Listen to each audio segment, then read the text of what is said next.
Eh bien bonjour à tous messieurs dames, bienvenue sur cette nouvelle vidéo, j'espère que vous allez bien. Aujourd'hui on se retrouve, on est le 19 septembre 2022, il est 18h15. Le CAC 40 a clôturé à moins 0,26% dans le rouge, 6061,59 points. Le Dow Jones à moins 0,22% pour l'instant.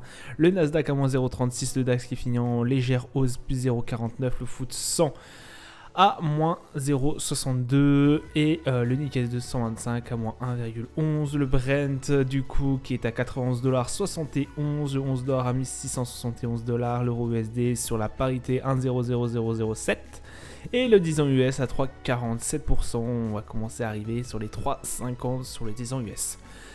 Aujourd'hui très peu de mouvements. Alors on a eu énormément de volatilité mais peu de volume échangé, on est à moins, je crois, on est à moins de 3 milliards, 2 milliards et quelques de têtes échangées sur le CAC 40 sur la journée.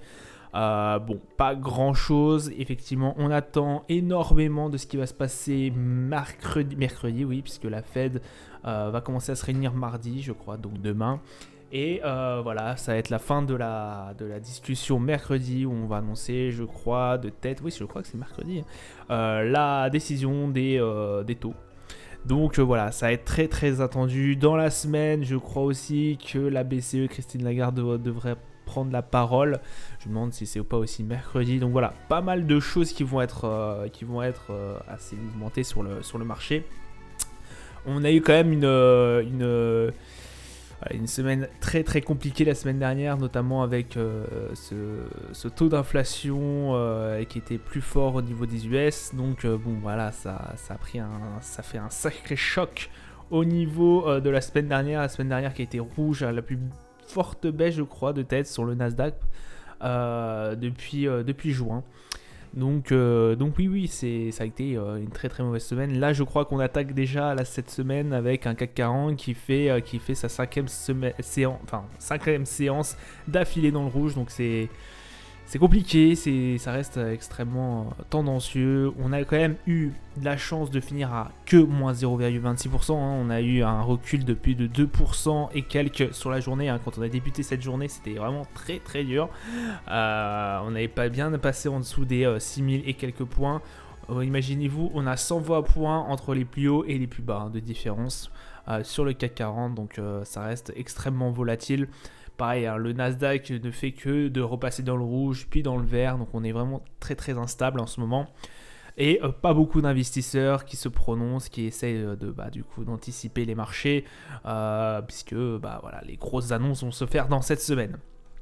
Voilà, la deuxième chose, la grosse nouvelle, du coup, ça a été effectivement le mariage avorté entre TF1 et M6. Du coup, toutes ces valeurs-là ont perdu pas mal en prix, en valeur. Le TF1 a perdu 2,3%, sa maison mère Bouygues 0,7% et M6 moins 3,4%.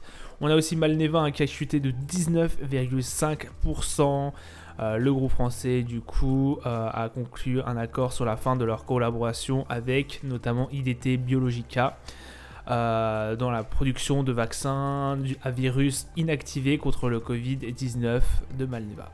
Donc voilà, c'est ce qui a un peu freiné, du coup, qui a provoqué la chute de Valneva sur cette journée.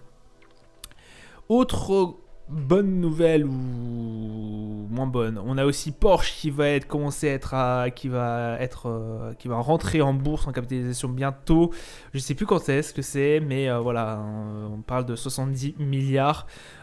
Porsche valorisé à plus de 70 milliards, donc plus que Stellantis et Renault réunis, pour vous dire la puissance de Porsche. Alors ça peut être une bonne valeur, ça ne peut aussi être une mauvaise. Effectivement, il y a pas mal de choses à redire. On sait que dans les voitures de luxe, voilà, on parle vraiment de luxe pour Porsche. Alors un peu moins que par exemple Aston Martin et Ferrari qui sont les deux de tête, je crois, de tête qui ont été valorisés, qui ont été introduits en bourse il n'y a pas si longtemps. Alors on se rappelle que voilà, Ferrari, eux, ont fait il y a une plus-value de folie qui a été faite sur cette action. Voilà, ça a été vraiment un très bon achat pour ceux qui qui ont acheté des actions Ferrari, et à l'inverse, on a eu complètement une valorisation désastreuse. Je crois que c'est moins 80% de la valorisation de départ que Aston Martin a connu. Notamment avec très peu de marge, hein. On a très peu de marge qui sont faits sur les Aston Martin comparé à Ferrari qui fait de plus de 36%. On a aussi des dettes très très importantes, je crois que c'est plus d'1 milliard de dollars qui sont sur Aston Martin, donc c'est un groupe qui se porte pas très très bien. Et puis on a du coup Porsche, hein, qui se situe entre les deux, donc qui peut être extrêmement aussi intéressante à regarder. Donc je pense que ça a un peu mieux se passer l'introduction de Porsche que Aston Martin, pardon, j'ai du mal. Mais par contre, en revanche, ça sera peut-être pas la folie qu'on a connue sur Ferrari, sur l'introduction de Ferrari, et puis notamment sur les mouvements qui ont suivi. Donc voilà. Le niveau du calendrier d'annonce économique, donc oui, alors petit aparté, oui, le scénario principal de 75 points de base, on parle de 75 points de base ou 200 points de base maintenant, hein, on a même plus 50 points de base. Au niveau du relèvement de la Fed, ça je vous en parle tous les jours. Voilà, je voulais vous redire, si vous savez pas de quoi je parle, référez-vous à mes anciennes vidéos, notamment celle d'hier ou celle d'avant-hier. Voilà, je parle un peu plus en détail de ce scénario de relèvement de la Fed de 75 points de base ou 200 points de base. Parce que là, on commence à vraiment rentrer dans le vif du sujet. De toute façon, ça sera demain. Au niveau du calendrier d'annonce économique, du coup, on n'avait rien de très intéressant aujourd'hui. Demain, on aura le procès-verbal, le RBA au niveau des Australies, le taux d'inflation annuel au niveau du Canada à 14h30, et la mise en chantier et les permis de construire. Donc, c'est tout ce qui va être immobilier. Qui peut être intéressant de regarder, hein. Au niveau des US, ça va être assez suivi, ça aussi. Pour l'instant, ça commence un peu à se tasser au niveau de l'immobilier. Ça commence à fléchir au niveau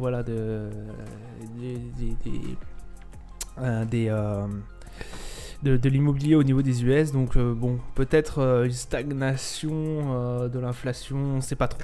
Donc ça c'est pour ma part, mais pour la flash, voilà, ça sera sûrement bien de regarder ces deux indicateurs. Au niveau des marchés, du coup, on a un CAC 40 qui clôture, alors qui n'a pas clôturé, je suis d'accord, mais qui est à l'heure actuelle à 6214 points. Oula, ça me paraît bizarre là.